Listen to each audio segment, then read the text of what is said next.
yo quería hablar un poco de esa arquitectura residencial que aparece en la ciudad de Sevilla en torno a partir de los años 50. Y quizá este primer bloque que hablaba sobre, era un poco el tema que se proponía era el dibujo, el color y el brillo. Yo haciendo un repaso muy general de ese primer tramo del siglo XX, yo veía que el dibujo en la arquitectura se había presentado, pues como decía Alfonso, a través de una iconografía quizá muy barroca. Había una carga en la arquitectura regionalista. A la hora de aplicar el azulejo había una carga simbólica y casi política de reivindicar una región, una tradición cultural, unos materiales autóctonos. Entonces el azulejo tiene una presencia en esas fachadas pues casi de manifiesto, ¿no? Hay otra forma en la que se presenta habitualmente el azulejo y el dibujo, que es en el anuncio.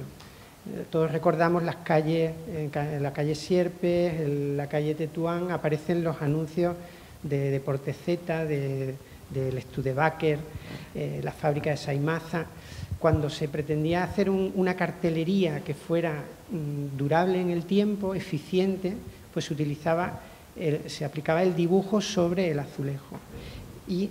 qué ocurre cuando aparece en Sevilla una arquitectura nueva, como es una arquitectura comercial que está buscando a un tipo de residente que debe trasladar o cambiar su forma de vida en un centro histórico hacia unos pisos que se están construyendo en la periferia, en terrenos que están prácticamente sin urbanizar, como sería, por ejemplo, el territorio de Los Remedios. Entonces, los arquitectos que proyectan esas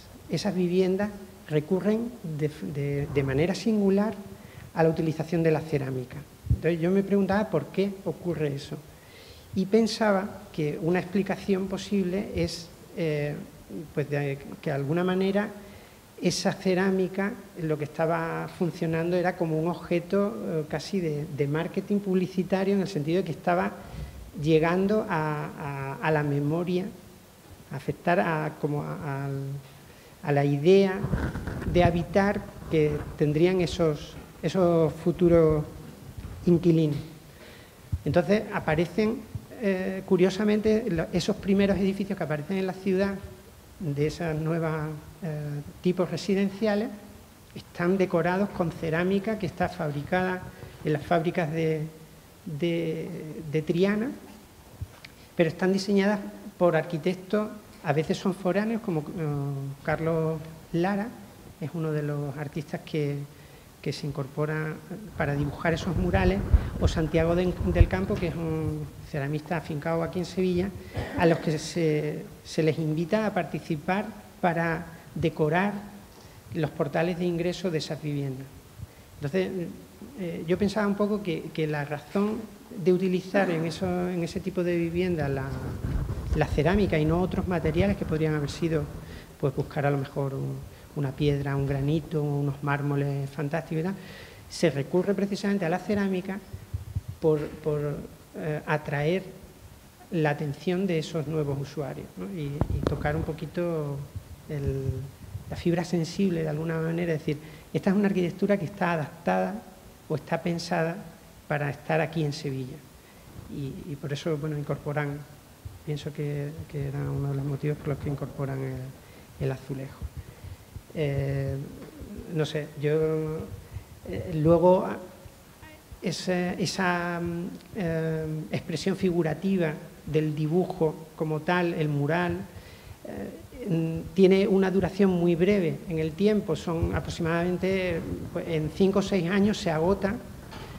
porque aparece esta arquitectura dirigida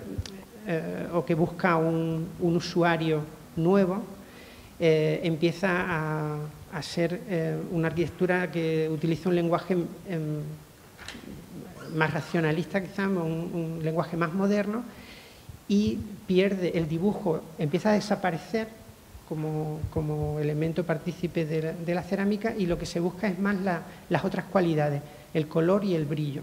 y la textura, ¿no? El azulejo empieza a utilizarse como un paño de color, o un plano que ilumina los fondos de las terrazas, o aparecen lienzos decorando los portales también, pero es básicamente a través de las otras dos cualidades. El dibujo decae y la arquitectura se centra básicamente en crear una textura a través del brillo y el color. Y bueno, esa era un poco mi intervención primera. Bueno, pues Rodrigo, muchísimas gracias. Yo creo que el tema este que planteas en torno a una idea publicitaria del dibujo de figura, ¿no? Y ese paso, digamos, en una segunda fase a una mayor abstracción a través del color y el brillo, pues efectivamente está perfectamente incorporado, ¿no?, también al discurso de Alfonso. Le pasamos la palabra ahora a Miguel. Agradezco, como es lógico, la invitación en un tema que por circunstancias me toca de cerca, ¿no?, el asunto de la cerámica, ¿no? Yo en esta primera intervención voy a hablar de un asunto muy concreto, muy conciso, y que es una experiencia profesional directa sobre el caso del antiguo conjunto alfarero de cerámica Montalbán, sobre el que hemos tenido la suerte de poder intervenir, ¿no?, y donde las cuestiones que enuncian esta sesión de identidad y lo concreto, digamos, de la pregunta que lanzaba Miguel Ángel sobre el color, el dibujo y el brillo, ¿no?, pues están presentes, ¿no?, de forma indudable. Se trata de uno de los grandes conjuntos alfareros de Triana, en el que se ha elaborado cerámica de Triana durante años. Y yo quería simplemente lanzar, ¿no?, dos cuestiones, es de cómo desde un proyecto de arquitectura contemporáneo que asume el momento en el que estamos y que asume el cómo enfrentarnos a un problema, ¿no?, que era esta fábrica, ¿no?, casi en estado de ruina, que debe cambiar de uso porque ya no hay quien pueda seguir desarrollando la actividad, ¿no?, que en ella se dio, y tenemos que lanzar, digamos, proyectar, en el sentido de lanzar hacia adelante ese edificio, ¿no?, para que tenga continuidad en el tiempo y siga formando parte de la memoria de un barrio, que en este caso es el barrio de Triana. Sí, hay tres imágenes por ahí que yo creo que pueden estar bien para ilustrar el proyecto, las que se refieren al proyecto, porque sobre todo es una cuestión importante, la cuestión de la identidad y la cuestión de cómo abordar el proyecto fue precisamente el aprender del propio edificio, aprender de lo que allí había, de lo que nos encontrábamos allí, de las cerámicas que nos encontrábamos dispuestas en la fábrica, de la manera que ahí se encontraban, como catálogo expositivo, como revestimiento para resolver una cuestión funcional, y donde aparecían situaciones que no se dan habitualmente en los casos habituales de arquitectura, donde un paño de azulejo puede tener su sitio, no, allí cada paño podía estar dispuesto en una posición anómala, poniéndose en relación situaciones a veces inverosímiles. El aprendizaje realmente sobre el edificio, o sea, la manera de hacer, ¿no?, la manera de Montalbán, como nosotros le denominamos, de estudiar, dibujar y ver cómo dentro de esa propia fábrica, de forma local y concreta, se habían organizado los azulejos, nos dio la pauta de cómo abordar el proyecto, ¿no? Y asumimos el problema de la identidad como un problema de responsabilidad, porque resulta que al llegar allí nos encontramos que en la fábrica se encontraban los restos de producción de la fábrica, de la antigua fábrica, lo que no se había vendido, pruebas defectuosas, retales, paños incompletos, que le faltaban piezas,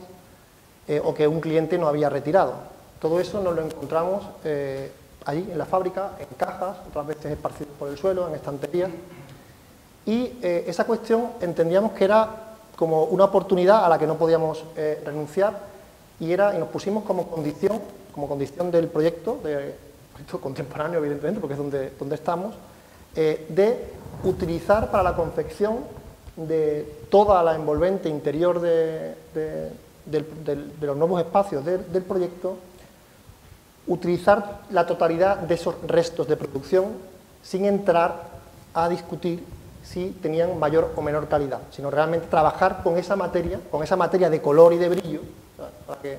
refería al principio, asumiendo que aquellos eran los colores y los brillos de Montalbán. Cada fábrica en Triana tenía colores muy específicos, muy concretos, y de hecho era habitual, ¿no?, solicitar que la azulejería viniera suministrada por alguna fábrica en concreto porque tenía tal color o cual color que podía ser interesante, ¿no?, para la obra, o ser relevante para la obra en cuestión. Por tanto, de alguna manera construimos, digamos, esa envolvente a partir de los residuos de la última memoria productiva del edificio. Era como que al final, en adelante, o sea, en lo sucesivo, ya que no hay fábrica, pues el edificio incorporara esa última materia, ¿no?, materia física, ¿no?, que se identifica con la antigua fábrica. Y bueno, en esa medida, bueno, pues elaboramos esa imagen que aparece ahí, bastante representativa, ese patchwork cerámico, donde se reorganizan, se reordenan, se entreveran los azulejos, aplicando ciertas reglas compositivas y que tienen que ver con lo que había en el edificio y con lo que fuimos aportando también en nuestra deconstrucción casi de esos paños incompletos, ¿no?, que proyectamos ahí para una nueva vida en la que implícitamente está la memoria de ese lugar. Muchas gracias, Miguel. Yo creo que efectivamente la experiencia de Montalbán, y me quedo un poco con esa imagen de memoria fracturada, ¿no?, que os encontráis cuando llegáis allí, ¿no?, y aparece pues todo esos restos que a su vez están remitiendo a partes de la ciudad, ¿no?, incluso a partes de la ciudad que a lo mejor no se llegaron nunca a producir.